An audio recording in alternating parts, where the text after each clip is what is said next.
Hello everybody and welcome back to another video. Overwatch 2 has been out for over a week now, and I feel like we have had enough time with the game for me to finally be able to do a personal Overwatch 2 review.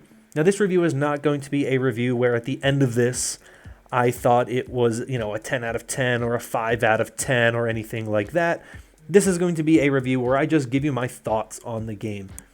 The things that I think are good about it, the pros, the things I think are bad about it, the cons. And in order to kind of break this review up into more digestible sections and more digestible chunks, I have broken it down into 3 main sections, and you can follow those along through the scrub bar on the video or the chapters in the description. You can find them there. Those 3 categories are gameplay, player experience, and monetization. And I'll talk more about those as we get to each of them, but generally speaking, gameplay is when you're actually in the game, hero balance, 5v5, maps, all that type of stuff. Player experience is more of your kind of out-of-game type of stuff, so if you're not in a match, so stuff like challenges or how the competitive system ranking works, those are more player experience as opposed to gameplay. And then monetization, my thoughts on the monetization method for Overwatch 2. So those are going to be the things to keep in mind as we get into this. So let's jump in, and we're going to start with the first section, which is the gameplay bit of this review. So let's start with the gameplay bit of this review. Let's start with the positives, my pros on the gameplay side of things. Generally speaking, I think Overwatch 2 knocks it out of the park with gameplay. I really think there's very few things about gameplay that I find poor or bad. I think 5v5 absolutely was the correct move. I think the tank role feels way more fulfilling than it ever did in Overwatch 1. I just feel like I have way more control. I don't feel like the issues of having to try to synergize with your off-tank are present anymore. I always struggled with that because there are just certain tank picks I do not, didn't like playing. I'm not an Orisa player in Overwatch 1. My teammate picks Roadhog. I don't really have a lot of options with that. Or I want to play Zarya. My teammate picks D.Va. I can't really play D.Va Zarya. It doesn't really work that well. That was an issue in Overwatch 1. Not really an issue anymore. You can play whichever tank you want, whichever tank you like. Obviously, some are stronger than others, and some are better against other tanks than others, but at least you have the option. You don't have to try to pair with another player, which on tank was the role that I felt was the most difficult and the one where it felt the most problematic in Overwatch 1. In regards to DPS, I feel like damage just feels more impactful. With fewer players on the field, each pick feels way more meaningful. Damage feels way more permanent. If you're able to pick a support or you're able to pick another DPS player, it really feels like you are having a major impact on the game. There were times in Overwatch 1 where it didn't really feel that way. You play as Widow, you get a pick at the beginning of the game, and it's a 6v5, and you still don't really feel like you can do much because you picked a DPS, and they still have 2 healers and 2 tanks, and they are able to sustain for long enough that other DPS gets back, and it's really like your pick didn't mean anything. Overwatch 2, I don't really feel like that happens as much because I feel like a 5v4 is way more significant than a 6v5, for example. So DPS feels like a better role.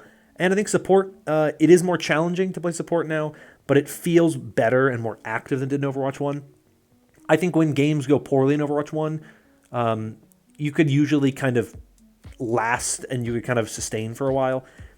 In Overwatch 2, when you're struggling, you're struggling. And sometimes that's frustrating to deal with, but I think it also feels nice when you can kind of turn that around. You can make the right moves, make the right hero swaps, start to get that play in line. You kind of feel things kind of syncing up. Yes, you have to be more proactive as a support. You have to be more active. You can't just kind of hide in the back like you could at times in Overwatch 2. A DPS might come and try to pick you off, and there's not as much you can do. You don't have an off-tank to peel for you. But it also means that I think you have to be more you have to think more. You have to play the game in a way that I think is better for the life of the game, and I think that is a very fun part of the game, and I think every role does feel overall better, even if sometimes a little more difficult. I don't think it makes the game less enjoyable or feel like a worse game. I also think hero balance is in a pretty good spot. There are some heroes that don't play particularly well right now, like Doomfist is arguably the worst hero in the game. I don't actually know if it's arguably. He's pretty much the worst hero in the game. Feels pretty bad right now. But other than Doomfist, there aren't many heroes that I think feel just bad. Some of them do feel a little oppressive right now. Zarya, D.Va, Sombra are kind of the 3 big ones right now. I think a lot of people find to be a little oppressive. But generally speaking, I feel like the hero balance is pretty good. It feels pretty heavily like if you are good at a hero, you can do well in the game. with a couple of exceptions, like I said, with like Doomfist, where if you're good with Doomfist, it doesn't really matter because he just gets shut down too easily. But a lot of the other heroes in the game right now, it feels like as long as you're good at that hero, if you can succeed on that hero, if you have success playing that hero, you will find success because you're rewarded for being good at something as opposed to having to kind of always switch around to whatever kind of thing feels better for the map or for the meta. You can kind of play whatever you want and generally speaking get away with it. In higher ranks, I don't think that is as true. There is a much more hard meta in higher ranks, but I think in general for most of the players, you'll find that generally speaking, you can play pretty much anything that you want. The other thing that I think has been a bit of an issue gameplay-wise that I think is kind of both a pro and a con just comes down to really what we've been seeing with these server issues. Yes, they're unfortunate and they're annoying, and they have definitely been an issue. And I think the con of this is really that the communication has not been the best, but they've done a good job handling it when they can. Obviously, they made the announcement earlier this week that they're going to give every player a free weapon charm and a free skin as a kind of apology and a thank you to players who've been sticking with them. I think the communication could be better because sometimes you get on and you don't actually understand that there's an issue with the game and you're not sure if it's just you or if it's the whole server. And I think when you have the frequency that you're having them, it's hard to really get that information out. But I do wish that there were better communication channels. And sometimes they say, players are having a hard time accessing certain content or certain things, but they don't actually tell you what those things are, right? If it's going to be difficult to get into a quick play game, let me know. If it's going to be difficult to get into a comp game, let me know. If it's going to be difficult for me to access the shop, okay, that's fine. I don't need to access the shop. But if I can't get into games, then I need to know that in advance. But I do think they've handled things well in terms of how they've tried to kind of give back to the players and give them things so that things don't feel like it's all kind of for nothing. They've done a good job, I think, of kind of opening up those types of things. So generally speaking, gameplay-wise, I think it's a lot of good things. But there are some weaker things as well. And I think a lot of my weakness issues come down primarily to stuff with maps. I think the map design is pretty good so far. I think all the new maps are fun and generally speaking look nice, and I don't really have many issues with them. Where I think my main issues lie are in the way they've handled the map pool. It's a rotating map pool every season, so there's currently some maps from Overwatch 1 that are not available in the game, outside of the assault maps, obviously. So as things stand right now, in quick play and competitive, you're not going to get Rialto, you're not going to get Havana, you're not going to get Blizzard World, you're not going to get Numbani. All of those maps are currently out of rotation in the map pool, and their thing is that they want to make those, map pools, and every season feels different. There's two main problems with that. One is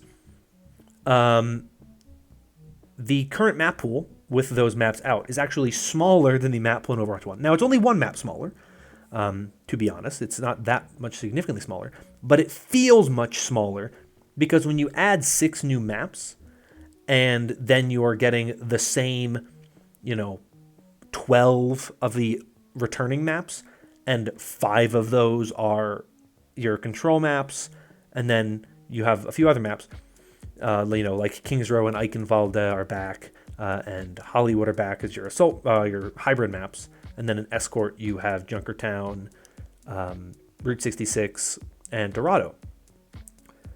But it feels like you're getting the same few maps every game because it's either you're getting push, which I feel like I've gotten way too many push games. I got 4 push games in a row the other day as my first 4 games. And it feels like I'm only ever really getting Circuit Royale or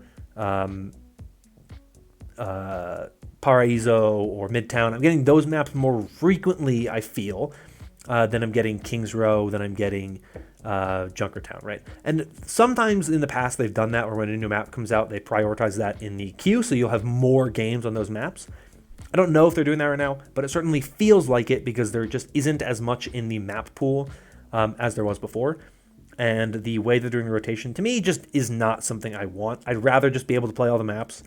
Part of me thinks that the reason why they're putting them in a rotation is that they didn't get all the maps ready by October 4th. And so they decided to, take some out and put them in this rotation. And maybe after season 2, they'll be like, we're not going to do a rotation anymore, guys. Haha, we were lying. But obviously, as they add new maps, that this could become less of an issue potentially. But right now, it feels kind of bad because I want to be able to play at least in the first season, I think all of the maps should be in the pool, but that is the choice they made. But back to push.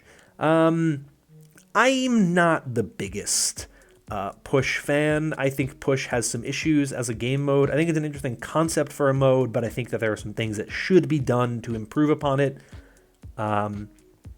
I think that there's too few checkpoints. I think you need to add more than just the one checkpoint in the middle. I think if you gave each team kind of 2 points before the final point, it would maybe feel better. More like 5 CP from Team Fortress 2, I think would be better. And maybe instead of distance, it's about, kind of getting to those checkpoints. So if you get all 5 checkpoints, obviously you win. And if you end up with 3 checkpoints at the end of the game or 4 checkpoints at the end of the game, you win, as opposed to being at, furthest distance. Because I think that kind of defeats some of the back and forth nature. That was one of the problems with Escort in the past, is that it came down to, like, if you pushed a certain distance and you couldn't get that far, then you kind of just felt like, Escort in the past, you had to, whoever pushed it the furthest with the most amount of time won. But now it feels kind of like the second version of that, where it feels like it's all about your distance pushed. And I think it should be more about checkpoints captured, because I think that would make a better game mode.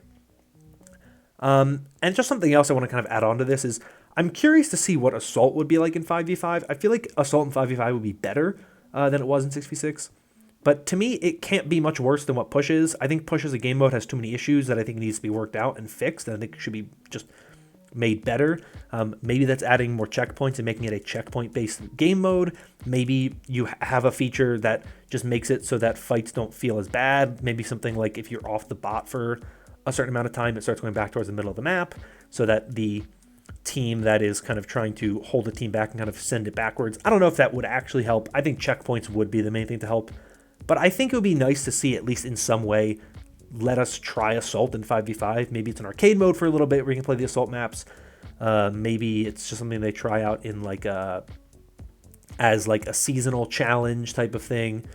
Let us try it and see what it's like, and maybe we find that Assault in 5v5 is just a better and more fulfilling game mode.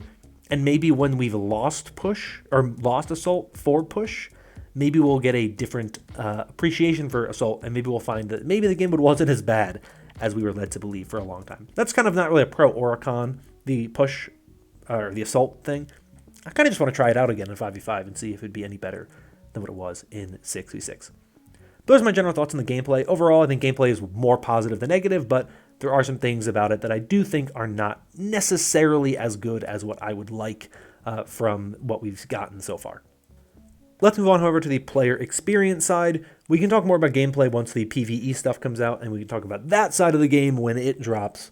So obviously, we're not going to talk about that here, but player experience to me is the bigger change to this game, and where a lot of the stuff that I think a lot of people kind of didn't necessarily think about in terms of what changed came in. So let's talk about the player experience. So what do I mean by player experience? I talked about it a little bit earlier, but to kind of be a little more kind of specific about it, the player experience are the things that happen with the game outside of just the gameplay side of things, right? So stuff like your UI is a part of your player experience, but also what is the game like in between matches? What is the game like before matches and after matches? What are the types of things that when you're not actively just playing the game, things like the scoreboard, right? That's a change to the player experience. Things like the shop and things like challenges. Those are bits of the player experience. And it'll make more sense as I go through my pros and cons and what types of things I'm talking about. But let's just go into my pros first for the player experience, because I think a lot of the things in the player experience side of things are pretty good, and I want to talk about them. I think the general overall UI changes are good. I really like what they did with that.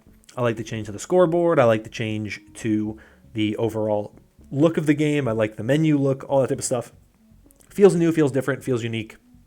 Feels like an evolution of what we had in Overwatch 1. Feels smoother, feels nicer. I haven't really had any issues with it. So that's one of my things that I think looks pretty good, and I feel like it was a good change there. One of the big changes to the player experience are challenges, and I really like the challenges. I think they provide a good way to get people to play the game, get them to come back to the games more regularly, whether it be every day, every week, whatever. people are more willing to just kind of log on, do some stuff, even if it's just for a couple hours or a couple matches a day, whatever. They can go in there. But it also helps make these sessions feel unique and give you these smaller goals to reach for. And Overwatch 1 didn't have that at the end. I played because I just wanted to play. Sometimes it felt like a drag. But you get on and your daily challenge is to, sometimes it's win 7 games or 3 games of a certain, role, or block a certain amount of damage or heal a certain amount, whatever it may be. Well, that feels nice, and it feels like a very nice way to do things. A lot of your weekly challenges, are like win 7 games in arcade. So then I go in and I play a day and I play more arcade mode so I can get those 7 wins. Or I go on and I have challenges to block a certain amount of damage or to heal a certain amount or deal a certain amount of damage.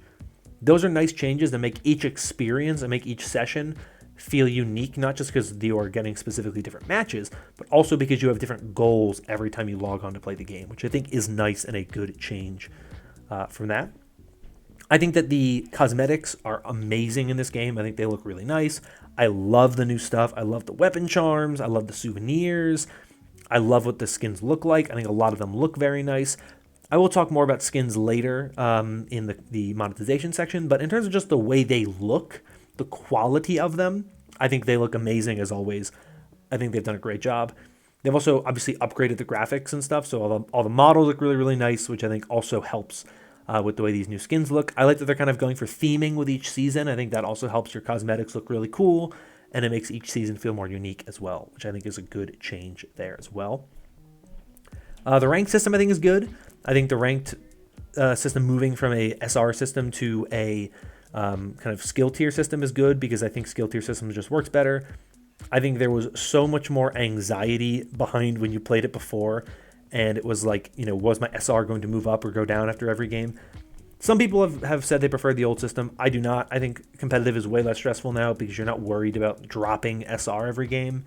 You just play, and based on your play, you'll move up or you'll move down, but you're not going to see numbers that are way, way, way more binary and way more specific and simple to like feel bad about. If you're in a rank, you're like, okay, I can move up or down, and I'm pretty sure, I don't know enough. I haven't really seen. I haven't played enough competitive to know for sure, but you can move up multiple skill tiers if you play well enough. And so that, to me, feels way better than what we had previously, where it was just like you move up or down, a win moves you up, a loss moves you down, and it, it's just pretty much like as simple as that. It's a yes or no question, basically. Didn't like that as much. I like the new system where it takes every game into account as they happen, and then you kind of get the decision after that. I also really like the changes of the career profile, adding the player banners and the customization options that you have now that you didn't have before, with like the titles and the banners, as well as like the way the stats page looks and the history looks. I like that they've added more stuff to the career profile. It's way better than the old career profile, which I thought was pretty lackluster, and one of the worst parts of Overwatch 1 was the career profile felt very bad. I like it now. And one thing that they changed that I cannot stress enough how much better it is the spray menu. The sprays menu was the worst menu in Overwatch 1 because it was impossible to find sprays. They have done a much better job at making the sprays easier to find, more broken up. They're broken up by category, they're broken up by thing. They have done way better now with the sprays category and the sprays menu. I thank you, Team 4, for finally fixing what was quite possibly my biggest gripe with Overwatch 1. It was minor, but ooh, it was frustrating. But now, sprays are fine. My cons for the player experience, there's really only one major con, and it really has to do with your weekly challenges. The daily challenges, you are given 6 of them every day, and each of them alone doesn't actually give you anything. But if you complete 3 of them, you get a total of 9,000 credits. 9,000 Battle Pass experience, 3,000 for each one you complete. There's no reward for completing the 4th, 5th, or 6th one. I think a reward for those would be nice, even if it was something small or minor. I think each of them could have like just 50 or 500 Battle Pass experience for completing them, and then you get additional experience for completing the first 3. But I don't think it's that big of a deal. The daily challenges, they come and go very quickly, so you might only have time to complete the 3, and you don't want to feel like people miss out. The weekly challenges where my biggest issue lies, and it's because the weekly challenges really just don't feel great. And I'll talk more about weekly challenges with the monetization as well. This isn't even going to touch on the currency aspect of the weekly challenges. But we've had 2 different weeks of weekly challenges, and as far as I can tell, it's the same challenges every single week, the same 11 challenges every week. And in order to get the full rewards from your weekly challenges, you have to complete all 11 challenges. Some of them are not that fun, and they're not that exciting, and some of them I'd rather not have to complete. And the fact that you're only given 11 challenges possible to complete, to me, just doesn't really feel good. I would like the option to have like 12 or 13 of those challenges total that I have to complete 11 of, right? The problem isn't that I have to complete all 11. It's the 11 challenges are the only 11 challenges you have. If you gave me more options with those challenges, I'd feel way more good about getting and completing them. I just think it would work better, and I think it would feel nicer to actually complete those challenges than it does currently. And to me, it just would be a way better thing. Even if you don't give people the option to have more than the 11 you need to complete, even if you give people the ability to re-roll a challenge or once a week just change a challenge, replace one for a different challenge, whatever it is, I think that would be a way better thing than just having 11 challenges. You can't do anything to them. You can't change them at all. To me, it just feels like if you get a challenge that stinks, and I didn't like the challenges the first week, and it's the same 11, getting 20 team kills, kind of frustrating to try to do. Win 7 arcade games, I don't want to do that every single week, if I'm being honest with you, to get my challenges out of the way. Some people may be fine with that. I think it would be better just to provide you with more options for the challenges. You don't have the same 11 static ones every week, especially if it is actually the same 11 challenges every week. I'll be a little disappointed. For me, that's really the only major con and downside to the player experience I can think of. There may be some other ones. I love the daily challenges, and they're usually pretty good. They're usually unique and interesting and different every single time. The seasonal challenges are cool. The lifetime challenges are always nice to see as well. So it'd be nice to see kind of how those change with each season, the seasonal ones. But the weekly ones seemingly did not change, which to me, a little disappointing. And I'd like to see some different weekly challenges every week than the same 11, and give me more than just 11 that I can complete as I choose to complete them. And then, I don't have to do just the 11 that are there, or at least give me the option to change one of them. Finally, let's move on to the monetization part of this review. And this is where I am going to be the most critical of this game. I will be straight up. I do not like the monetization method that they have used in this game in a lot of areas, and we'll talk about that. But let's get first into the thing I do think is good when it comes to monetization. And that is, I think the free-to-play method, in general, for this game has worked pretty well. A lot of my friends have come back to playing Overwatch that had left for a while. I'm having really fun times playing, and obviously the game is fresh and new, and so those will probably fade over time. But it feels more likely that people who are going to be more willing to kind of jump back in when the game is free to play, and there's always going to be new stuff for them to check out. So even 2-3 months down the line, we're in another season, maybe people have stopped playing as regularly as they were. Maybe it's like, hey, I'm going to jump on and I want to play. And maybe they're like, yeah, I'll hop in and see if there's any new stuff. I'll get some of the new stuff that's coming out, take a look at some of the new things. Maybe we play for a little bit, then get off, whatever. I haven't seen people play this consistently in my friend group since the beginning of COVID in 2020. So it is really nice to see people really jumping in and enjoying the game again. And I think the free-to-play model is a big part of why people are doing that. But I don't think Overwatch 2 has a very, very, very user-friendly free-to-play model when it comes to the overall monetization. And this is where I'm really, really critical of what they have done so far. Let's start with the skins, though, because that's, to me, the lesser of the two things I'm really going to get into here. In the past, there have been people that have been critical of some of the ways that the Overwatch team has kind of determined the rarity level of a skin. There was a couple skins early on that were made legendary skins that people thought they're pretty much legend or epic skins, but they're legendary because of a sound effect or whatever. And people took issue with that. I think in Overwatch 1 it didn't matter as much because, currency was easy to obtain and you could, it was all random anyway, so it didn't really matter that much what you got. In this game, though, there are some issues where I think this issue is showing up, and it's even worse than it was before. And the biggest one, I think, is if you look at Kiriko's skins. She has 2 legendary skins, and one epic skin I want to talk about, where they don't really feel like they're in the right category, which for epic skin, hey, that's nice. I feel like I'm getting a really nice epic skin for a low price. But with legendary skins, it just feels pretty bad. And so those skins for Kiriko are her Athleisure and Sukajan skins for her legendary skins. Those are skins that are, $19.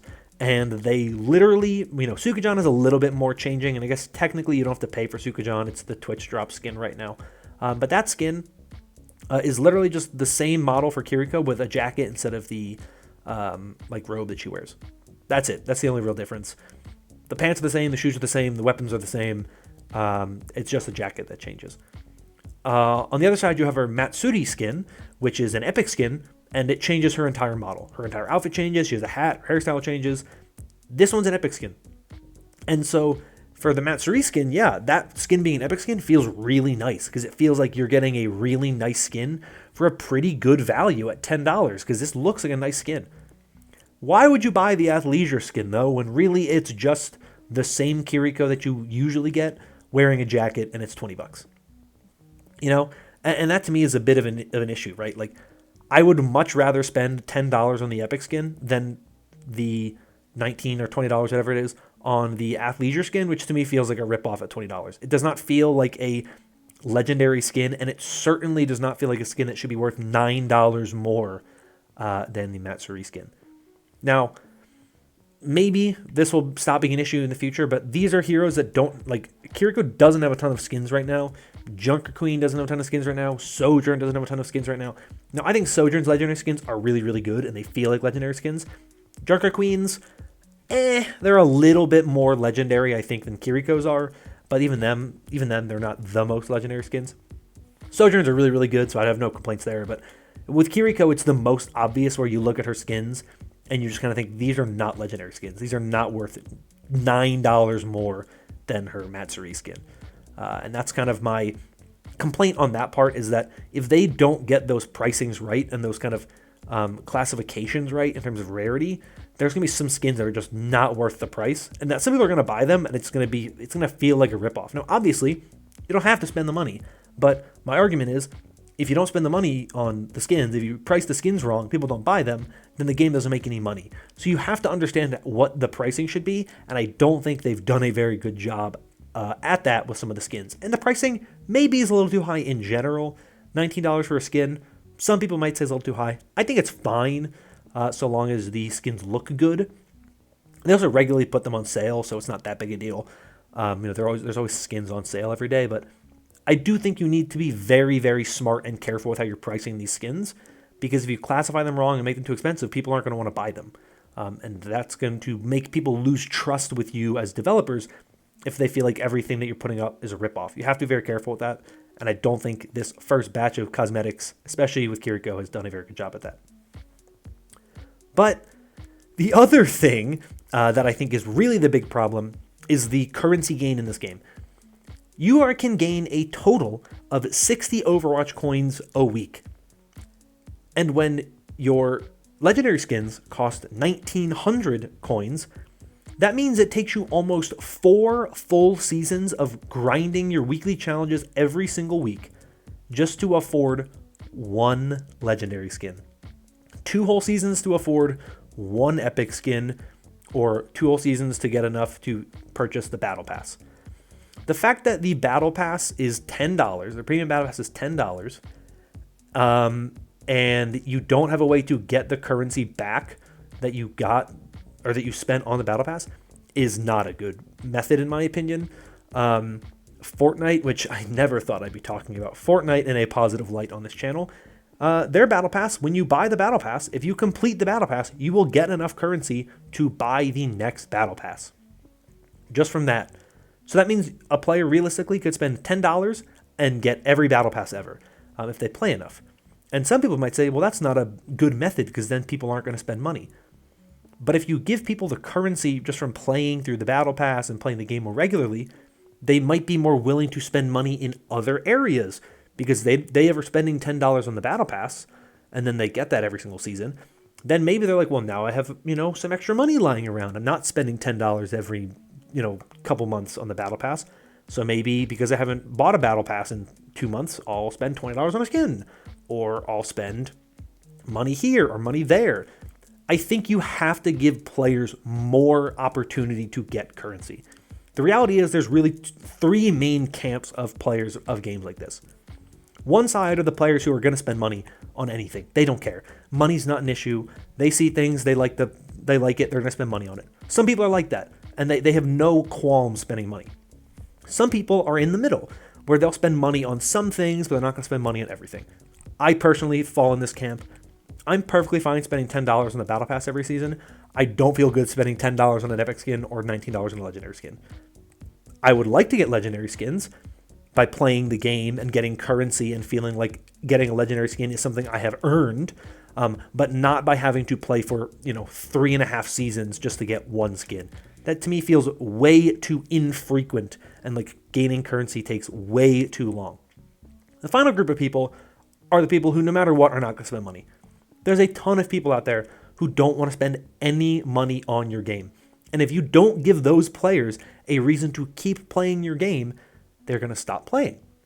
And some of you might think, well, if people who don't spend money on the game stop playing, why does that matter? We're not making money off those people anyway. And that might be right. You aren't making money off those people. But some of those people might be friends with the people who might spend money on the game or who will spend money on the game. And if the person who doesn't spend money stops playing the game and starts playing Fortnite or Valorant or another game that is more kind of friendly to his play style, he'll probably bring those other friends with him and they'll stop playing your game as well.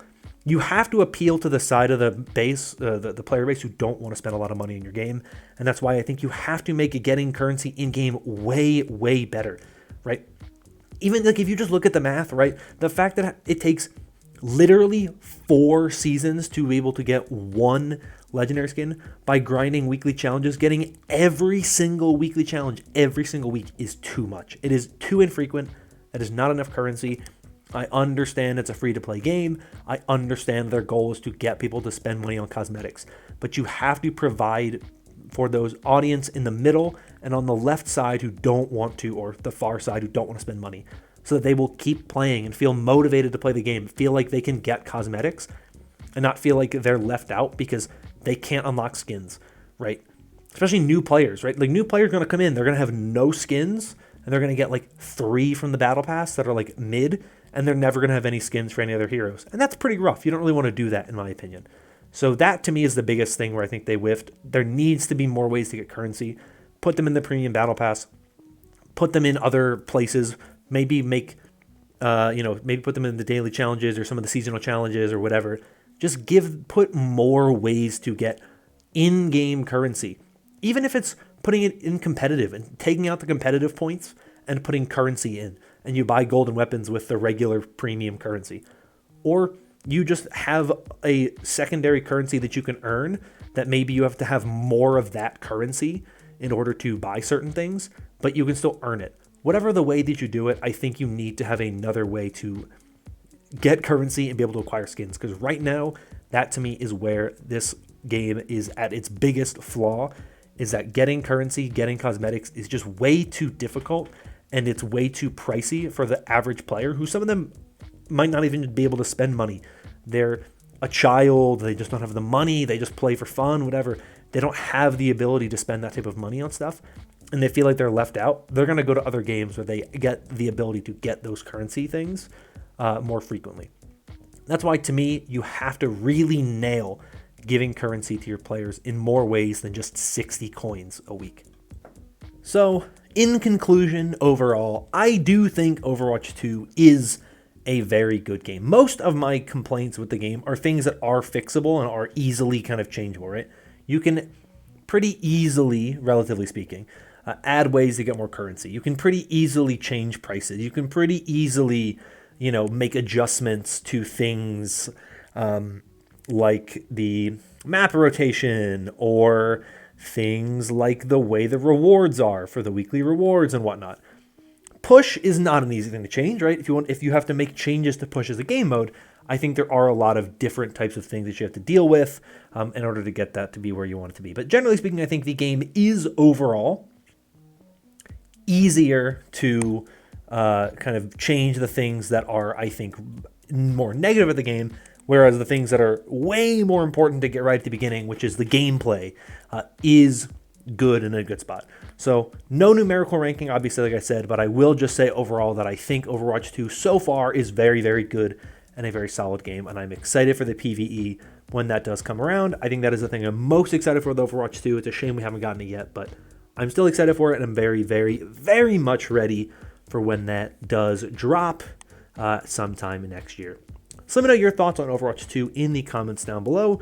Do you agree with me on the things that I like and dislike? Are there things that I didn't talk about that you do personally dislike that I didn't say were a dislike, or something that I thought was good that you think is bad, or something I thought was bad you think is good? Whatever it is, whatever your thoughts on Overwatch 2, let me know in the comments down below. I'd love to hear from you on that. But that is going to be all from me for today. Thank you all so much for watching. If you enjoyed this video, want more like it in the future, especially if you want more Overwatch 2 content, consider liking and subscribing, as it does help out a bunch. But that's going to be all from me for today. Thank you all so much once again. Hope you're all staying safe and staying healthy. And until next time, bye-bye.